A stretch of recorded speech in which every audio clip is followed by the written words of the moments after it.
speak in the back. The one on the right? Yeah, two windows. Yeah. Yeah, I'll go this one out. This one open. No, sorry. Oh god. Dogs are dead. Two dead dogs. I need more units here. Hold this. Larry Communications, how can I help you? Yes, please. I'm calling for my daughter, Zoraida Bartolome. She lives at 512 Concord Avenue, Romeoville, Illinois, and we haven't heard from her or her husband or her children during the whole day. No answering the phone. If somebody can go by the house and check them, because the husband, they called from his work that he didn't show up to work, and he never, he's always at work. Okay, give me 1 second. Thank you. On September 17, 2023, officers responded to a routine welfare check in Romeoville, Illinois, that would quickly unravel into a grim discovery. Upon arrival, the house appeared eerily still. All lights were off except for one faint glow from a room in the southwest corner.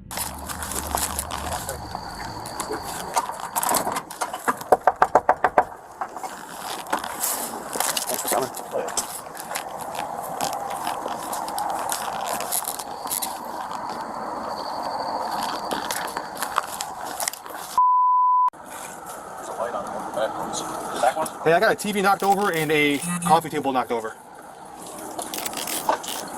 Romeo 367. Can we get another unit to Camden, please? Everything's done for.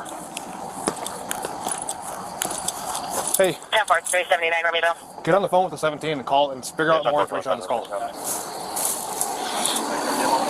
No, we're gonna go on that side because there's a gate over there. He's going to the car to get the number. Alright. You see the TV in the, Yeah, Hey, hold on, wait. You look in this window? Nothing? Yeah, we'll see. Oh, that's all the shit in place.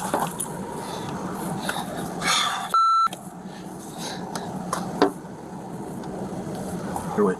Keep shining, so I can kind of see a little bit better now. Okay. No, just, oh, wait. Lights are all off? Three cars? No, there's, alright, nothing in this room. Compton, the lights are off. It's 9 o'clock on a Sunday. And, no, there's lights on the back room. You can see it through that, second. Let's go in the back here real quick. They're on myself and 67 are going to the back there. Just heads up. 10-4.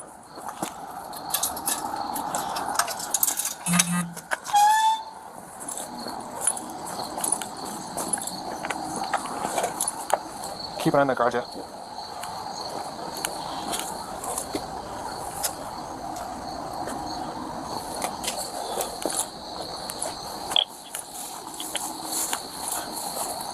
I'm fine.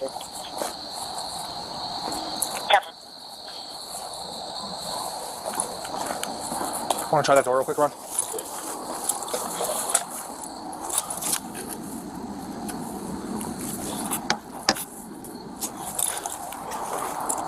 Let's go. See you really speak in the back. Is the one on the right? Yeah, two windows. Yeah. Yeah, I'll go this one out. This one open. No, sorry. Oh god. Dogs are dead. Two dead dogs. I need more units here. Hold this. It was here that the first grim discovery was made. Two deceased dogs lying lifeless on opposite ends of the kitchen floor. Their presence raised immediate alarms, prompting officers to determine exigent circumstances and enter the home through the unlocked back door. Hey, open the trunk. Copy on the phone. 07 in route. 315 Alpha 4. 10-4. Units from 367. I'm waiting for at least one more to make entry.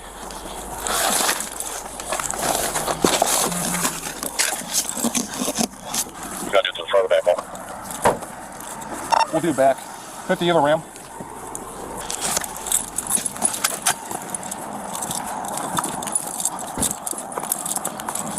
Romeo 399 out. Coming up? Hold it there. Yep. I'm gonna wait for. You know what? I'm waiting for 2 more units because I want 2 units up front while 3 make entry in the back.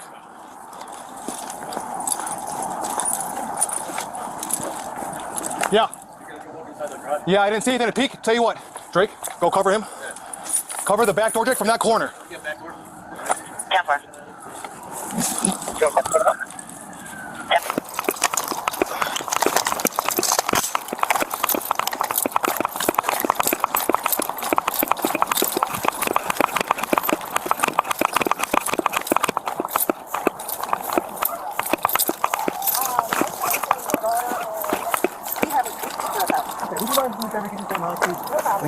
Okay, I want 2 I want 2 people in front, holding the front. Keys.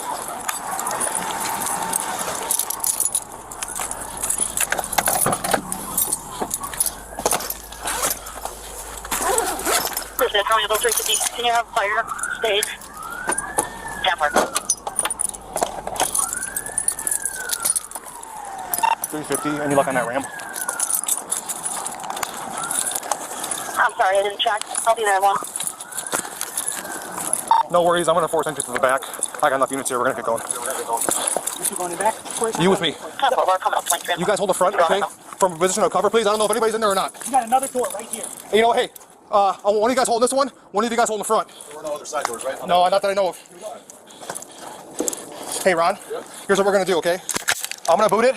We're gonna go nice and slow, all right?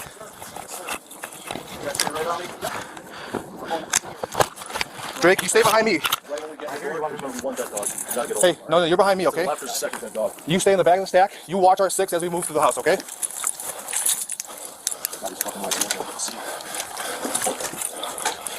Corey, come up here, cover this door, this window. This lights is dead. Chris, here. Here, watch you. No, I got one. Check the door. Here, cover the window. What do you see, Corey?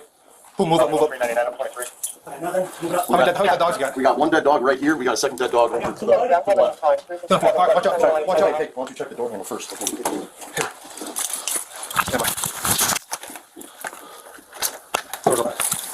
All right. Hold on. This is Romeo 350. 1033 traffic. Romeo units 1033 traffic only. Make an entry, 33 traffic only. All right, Ron, go ahead.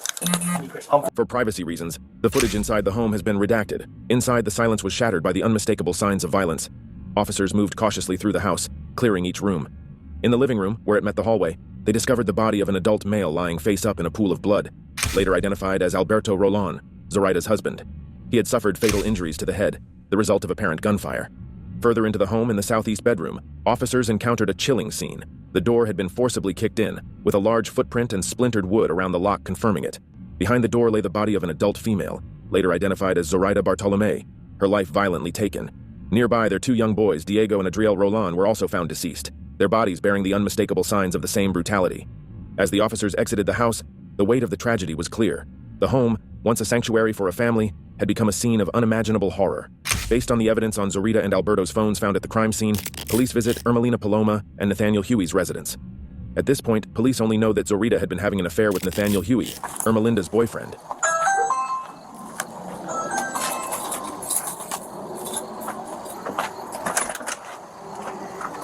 Hello. Hi, Ermelinda. My name is Detective Garcia. Hello. From the Romeo Police Department. This is Detective Wagner. Hello. I know you know what's going on and why we're here. Okay? I know you were talking on the phone with your husband right now. Husband Okay. or boyfriend? Okay. Does he live here with you? How long you guys been together? 2015. Okay. We're investigating a murder. Okay? I murdered someone. So, we have in our possession some phones, okay? And in those phones, we're doing what is called a phone dump.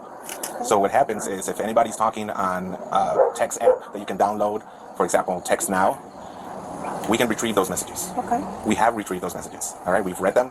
They're pretty clear that somebody's pretty upset at the victim, okay? Is there any way that these text messages are going to come back to you? Or your name or your phone or anything associated with that? Okay. We'd like to speak with you without him present. Are you okay with that? Sure, do you want me to walk away? Wherever you're comfortable. Wherever you're comfortable, right? Well, the dogs are all around. So. Oh yeah, but we're out front. We're in the house in the backyard, right? I'm not saying go in the house, but we can talk with you out over here. If you're okay with that? We can go over by my car if you like. I need my jacket. Okay. Nathaniel attempts to convince Ermelinda to speak with officers on the patio because it's right in front of their ring camera. Officers want to get Ermelinda's side of the story without Nathaniel being there, and she eventually agrees to speak with them privately in their patrol cars. Okay.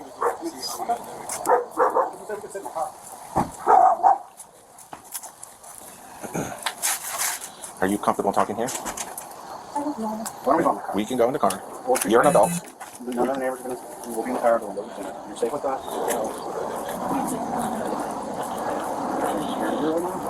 No, you can have a seat in the front, passenger. It's on now.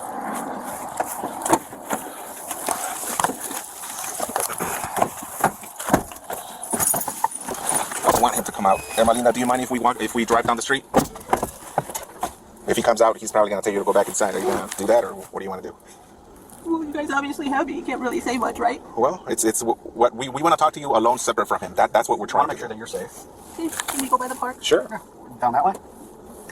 Okay. Do you want to... What I'm going to do is I'm just going to document mileage and stuff. Okay? You know, everything's... We got body cams on.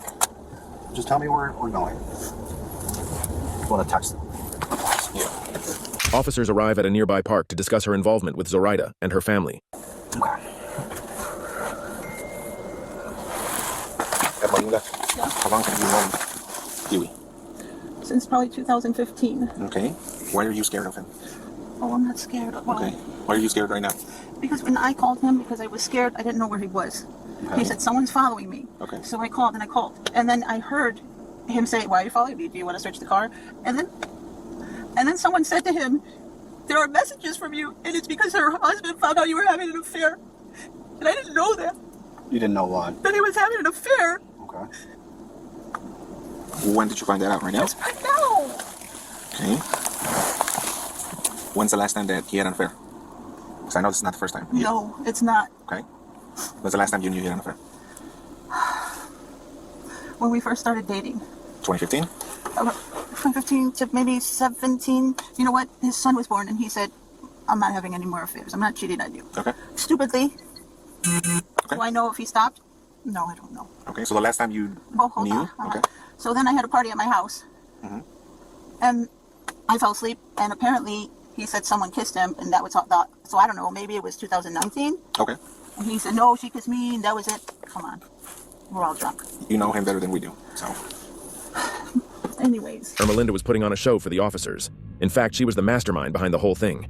For years, Nathaniel was cheating on her, and she only grew more jealous. After successfully retrieving messages from texting apps off of their iCloud accounts, investigators found out that Ermelinda was posing as a fake hacker and catfishing Nathaniel into believing that Zoraida was a mole in their cartel. She gathered images from the internet to impersonate others, put a spy location app on his phone, and even used online translators to pose as someone fluent in Bulgarian. Ermelinda, filled with jealousy, manipulated and catfished Nathaniel somehow into killing an entire family. Investigators pay a visit to Nathaniel at his workplace. They are fully aware that the evidence they needed would be on Nathaniel's phone. If he was innocent, he would have no issues giving up his phone. However, that was not the case. Yeah. Hold on 1 second. So we were talking with the bosses, and they said, well, we already went through phones. They already got one half of the conversation. And you said you talked around your phone, right? Okay. So what we'd like, or what we're asking for, is consent to get the text messages off your phone between you and her, or Snapchat, or whatever it is between you, so we have both sides of it. We're trying to eliminate you as a suspect, but... on the computer, right? You can get it on the computer. No, we have to take the phone, we plug it in, we take it out, and we give your phone back. Oh, I didn't have anything in there. That's even better. I saw you. No, I believe you, but... Well, yeah, I mean, just let me see it. But I mean, I believe you, it's just the problem is that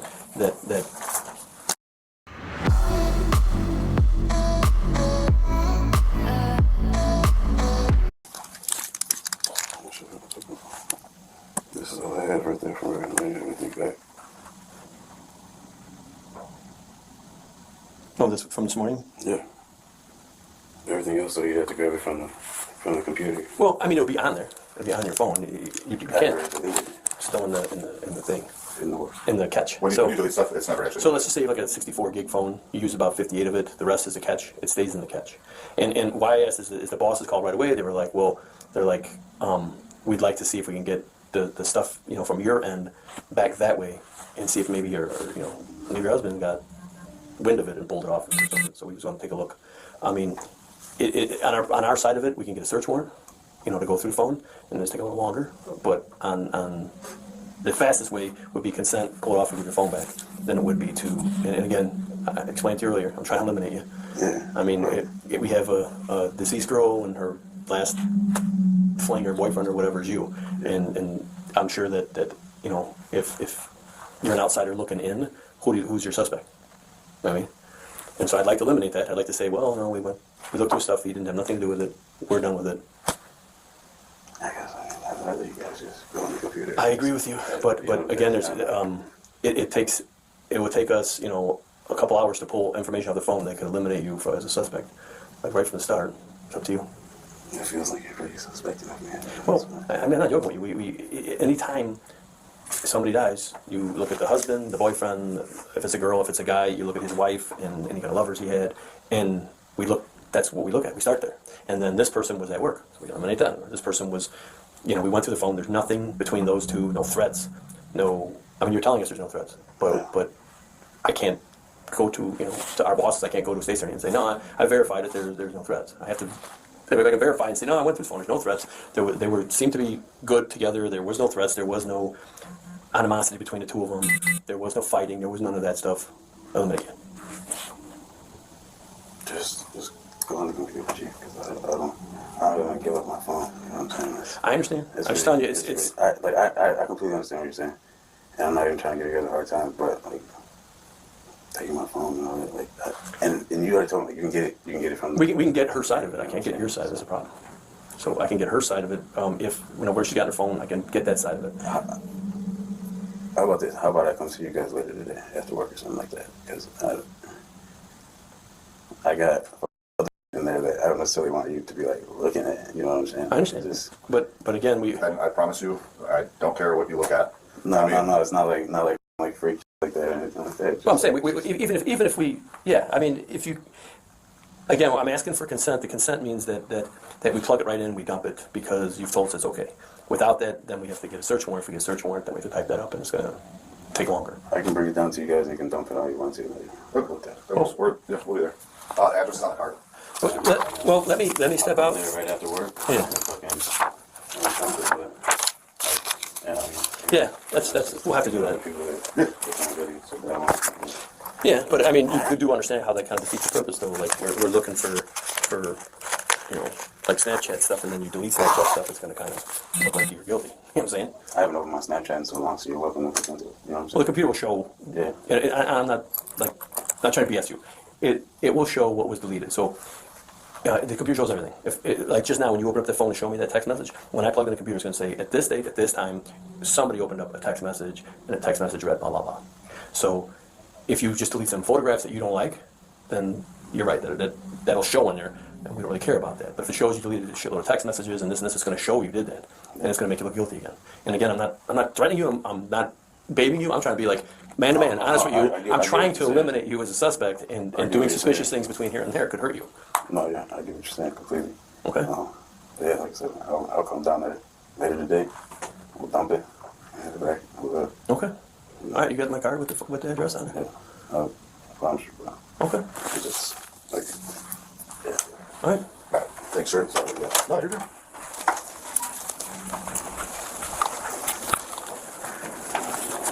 Nathaniel agrees to do a cheek swab for DNA analysis. Then he pays a visit to the police station and allows them to dump his phone. Even though he erased all of the messages first, the officers were able to retrieve them later on. I gotta ask, do you have anything to do with this? Okay. I have to ask, and you know that your number's going to be in her phone, and we're going to find your text messages, and we're going to find that stuff, and I want to get a surprise later on that you guys were fighting, or that there was something going on between you two, or the three of you that I don't know about, Something like that. Nobody was threatening anybody. We weren't fighting. Really, she was like an angel, you know what I'm saying? Really sweet girl, so Okay, like I said, this is so new to us, investigation-wise. We have tons of videos to go through, and license plates, readers, and text messages, Snapchat messages, and all that stuff. So it's so in the beginning of this investigation that we're just kind of reaching out to talk to all her family, friends, and everybody like that. And that's why we're here talking to you. And I just don't. In your head, if you could think of something like, oh, you guys should know about this, it's the time to tell us now before we find it later on, in the computer, or we find it in a phone message or something. Okay. Obviously, we're going to stay in touch with you. I'd ask, a couple more questions might be a little hard for you, but are you willing to take a polygraph test if ever needed? I guess.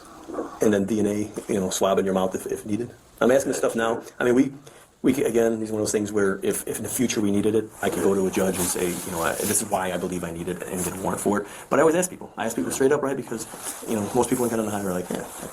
I never, this is just some shit that I never thought of. I doubt you'd be in the middle of that, exactly. But you can see how, you're not the only person we're going to talk to, and we're talking to lots of people, and we're talking to lots of family members, and we're going to talk to neighbors, and talk to a ton of people. But we're starting off with the people closest to her, and we're here. That's why we're here talking to you, her family and you. And so I ask these questions because, yeah, later on, if we were able to come up with like a DNA sample of something, I am going to ask everybody who she knows if they were willing to give up a DNA swab so that I can eliminate them right away. If I eliminate you right away, we don't have to keep coming down here bothering you. I don't have to bother you at home. I don't, we're done with you. We don't have to call you anymore. Stuff like that. Yeah, like, and I don't even think like her family knew anything about us. Well, I can tell you right now, we're sitting here in this office talking to you. Somebody knew. Oh, okay. We wouldn't be here talking to you. That's a good point. But I didn't think that she was talking like to any family like that. well, I think they're done. I'll give you my card. Give you my card. I mean, if you think of something, give me a call. If like when you're back at work, back there you're working, and an employee comes up to you and goes, "Hey man, I heard this or I heard that," just give me a call and let me know what you heard. Because I mean, we're asking for your help. I'm sure you would like to see this get solved just like us. You know what I mean? Yeah, because I'm pretty angry. Yeah. With this, I would, like I said, nothing against my wife, man, but like just a different connection with someone. Yeah. And that I just felt like really strong. You know what I'm saying? Yeah, and you're right. You're better off your work, working and keeping your mind off it than sitting at home and dealing with, just sitting there alone or with her thinking about this. So Yeah. all right, well, thank you. From what police gathered from his phone, Nathaniel and Ermelinda meticulously orchestrated the murder of Zoraida in a chilling display of premeditation and calculation with Ermelinda's fake character. Their plan began with extensive research into Zoraida's home, mapping out its layout and analyzing the neighborhood for security cameras. They discovered that the house behind Zoraida's was vacant, offering an opportunity to avoid detection. In an effort to stage the murder as a botched burglary, Ermelinda instructed Nathaniel to create damage to the scene, making it appear as though teenagers were responsible. Ermelinda drove the vehicle to the scene as planned, while Nathaniel focused on their horrifying mission. Ermelinda's Malibu arrived in the area of Concord Avenue and drove past the house several times. The aftermath of their plan was equally cold and calculated. They intended to take Zoraida's and Alberto's phones to disrupt any evidence trails and burn their clothing afterward in Nathaniel's backyard. However, a storm on the night of the murders likely thwarted their attempt to destroy the evidence. In the early hours of Wednesday, September 20th, 2023, Ermelinda was reported missing by her family. Once they knew they were under investigation for the murders, Nathaniel confessed to his mother. Ermelinda was entered into the nationwide law enforcement database as endangered, armed, and dangerous, with a note indicating she was with murder suspect Nathaniel in his GMC vehicle. Catoosa Police Captain Swarer observed the two approaching a black GMC Yukon parked at a Walmart in Catoosa, Oklahoma. Security footage confirmed they appeared calm, walking together willingly, with no signs of distress. As Captain Swarer activated her emergency lights to investigate, the SUV fled, striking another vehicle before crashing into a concrete median. The impact trapped the driver's side doors, and as the vehicle caught fire, Captain Swarer heard two gunshots. Car's on fire! Get out of the car! What's your background? Get out of the vehicle! Get out! There you go. Yep. There you go in. Tired of overpaying for rent? What if we told you that you could live somewhere for only... Oh, you want to go in? Go in. Let's go. Yes. On your right. We're going to take it right behind you. I got door. Do not see movement. No movement. Get out! Get out! Get out! Get out! Get out now! Come out now! I don't see anything. Got your cover. Cover. Got it. Got it. Nothing. Floorboard. Floorboard. Get her. Got cover. Got cover. Grab a belt. Grab a belt. Grab a belt. You got that door?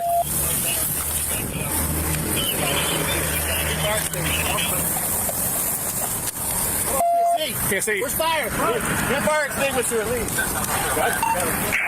Fire, go ahead and come up here. We need extinguisher. Behind you. I got driver doors.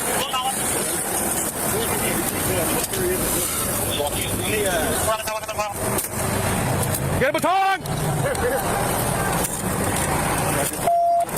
Moving to your left. Go ahead.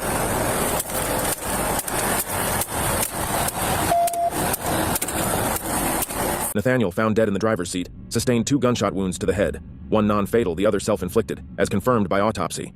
Ermelinda, with a single gunshot wound to the back of her head from Nathaniel, was transported to St. Francis Hospital, where she later died.